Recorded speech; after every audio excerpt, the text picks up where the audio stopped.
আসসালামু আলাইকুম রহমতুল্লাহ। খাইরুন ইলেকট্রনিক্স পক্ষ থেকে আপনাদের সবাইকে স্বাগতম। তো ভিউয়ার্স, আপনাদের যদি কয়েল কেটে থাকে তো কোনো টেনশন করবেন না, খুব সহজেই কিন্তু কয়েল আবার রিপেয়ার করা যায়। তো আমার ভিডিওটি সম্পূর্ণ দেখলে কিন্তু আপনারা এটি আবার নিজেরাই রিপেয়ার করতে পারবেন। তো সম্পূর্ণ ভিডিওটি দেখতে থাকেন। তো প্রথমে আমরা ক্যাপ খোলার জন্য এখানে আমি পেট্রোল ব্যবহার করেছি। তো পেট্রোল দিয়ে ভিজালে কিন্তু আটাগুলো খুব সহজেই ওঠানো যায়। তো প্রথমে আমরা ক্যাপটা খুলে নেব। আর আমার চ্যানেলে যদি নতুন হয়ে থাকেন তো সাবস্ক্রাইব করে নেবেন। আমার চ্যানেলে যাবতীয় ইলেকট্রনিক্সের সামগ্রী রিপেয়ারের ভিডিও আপলোড করা হয়। তো দেখতে পাচ্ছেন ভিউয়ার্স, আমি কিন্তু ক্যাপটি খুলে নিয়েছি। তো এখন আমরা কয়েলটি খুলে নেব। তো কয়েল খোলার জন্য কাটার ব্যবহার করবেন। তো দেখতে পাচ্ছেন কয়েলটি আমরা খুলে নিয়েছি। তো কয়েলটি খুলে নেওয়ার পর আপনারা যা করবেন এটি ওয়াশ করে নেবেন। তো আমার কাছে এয়ার ব্লোয়ার আছে, তো আমি এয়ার ব্লোয়ার দিয়ে ভালো করে ওয়াশ করে নিলাম প্রথমেই। তো নতুন কয়েলের মাপটি আগে নিয়ে নেব। তো এক্ষেত্রে অবশ্যই সেম কয়েলের সেম মাপ হতে হবে।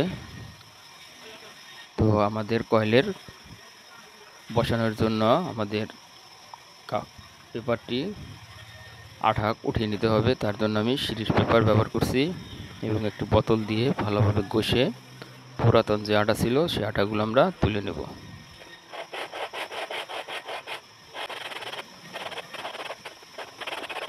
তো কাজটা কিন্তু অবশ্যই সতর্কতার সাথে করতে হবে যেন ফাইবার না ছিঁড়ে যায়। তো বন্ধুরা দেখতে পাচ্ছেন আমি কিন্তু ঘষে কয়েলের মাপনি করে নিয়েছি। এরপর আবার ওয়াশ করে নেব। তো এখন দেখব কয়েলটি ঢুকে কিনা। তো কয়েল কিন্তু খুব ইজিতে ঢুকাতে হবে, খুব চাপাচাপি করলে কয়েলটি নষ্ট হয়ে যাবে। তো দেখতে পাচ্ছেন কয়েলটি মোটামুটি ভালো ইজিতেই ঢুকিয়ে দিয়েছি আমরা। তো কয়েলটি সুন্দরভাবে ফিটিং হয়েছে। এখন আমরা যে কোনো কাগজ বা ফাইবার দিয়ে এটি মেজারমেন্ট ঠিক করে নেব। এরপর আমরা আঠা দিয়ে দিব।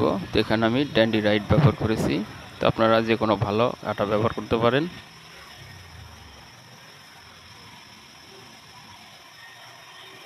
তো প্রথমে আমরা ড্যান্ডি দিয়ে দেব।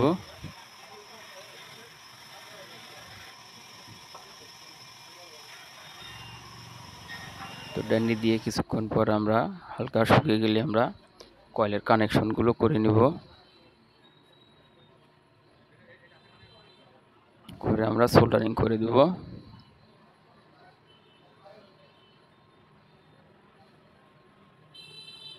তো এখানে কিন্তু কয়েলের একটি মাপ থাকে, তো অবশ্যই মাপটা ঠিক করে আগে দেখে নেবেন। তখন আমরা আবার ড্যান্ডি দিয়ে কানেক্টরগুলো আঠা দিয়ে আটকে দেব। তো কাজটা কিন্তু একদম সিম্পল। তো অবশ্যই ভিডিওটি ভালোভাবে দেখবেন যারা নতুন আছেন। তো এরকম স্পিকারের কয়েল কিন্তু 100-150 টাকার মধ্যেই পেয়ে যাবেন। তখন আমি এটি কানেকশন দিয়ে হালকা সাউন্ডে বাজিয়ে চেক করে দেখব। এরপর আবার ফাইনাল আঠা দিয়ে দেব। তো আমরা কন্টাক্টগুলো লাগিয়ে নিলাম।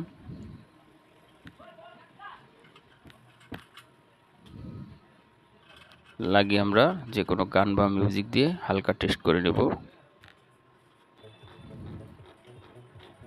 তো আমাদের প্লেব্যাক কিন্তু স্পিকার কিন্তু হালকা হালকা সাউন্ড হচ্ছে।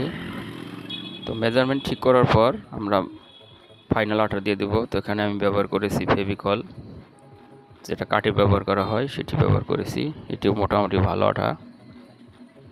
তো এটি অবশ্যই খেয়াল রাখতে হবে যাতে কয়েলের ভিতরে না আঠা ভরে যায়। তো ভিতরে গেলে কিন্তু আপনাদের কয়েল একদম আটকে যাবে, জ্যাম হয়ে যাবে, সেক্ষেত্রে কিন্তু ভালো বাজবে না। তো আঠাটা অবশ্যই খেয়াল রাখতে হবে যে আপনি কোথায় দিচ্ছেন। তো যাই হোক, আমাদের আঠা এরকম দিয়ে দিলাম আমরা। তখন আমরা আবার কয়েলটি ভালোভাবে ফিক্সড হওয়ার জন্য একটি বোতলের মুখা ব্যবহার করেছি। তখন আমরা ভিতরে যে স্পাইডার আছে তো সেটির সাথে আবার আটকে দিব আঠা দিয়ে।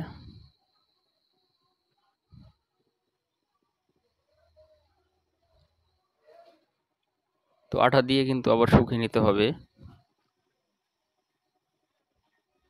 তো আমার ভিডিওটি লম্বা হওয়ার কারণে কিন্তু আপনাদের দেখাতে হচ্ছে। তো এখানে কিন্তু আমি শুকিয়ে নিয়ে ভিডিও করেছি। তো দেখতে পাচ্ছেন আমাদের অবস্থা কয়েলের একদম ইজি আছে। তখন আমরা ভিতরের ফাইবারটা উঠিয়ে নেব এবং ক্যাপ পরিয়ে দেব। ক্যাপ পরিয়ে আঠা লাগিয়ে দেব। তো দেখতে পাচ্ছেন আমাদের স্পিকার কিন্তু খুব সুন্দর হচ্ছে। তো এভাবে কিন্তু আপনারা একটি স্পিকার রিপেয়ার করতে পারবেন।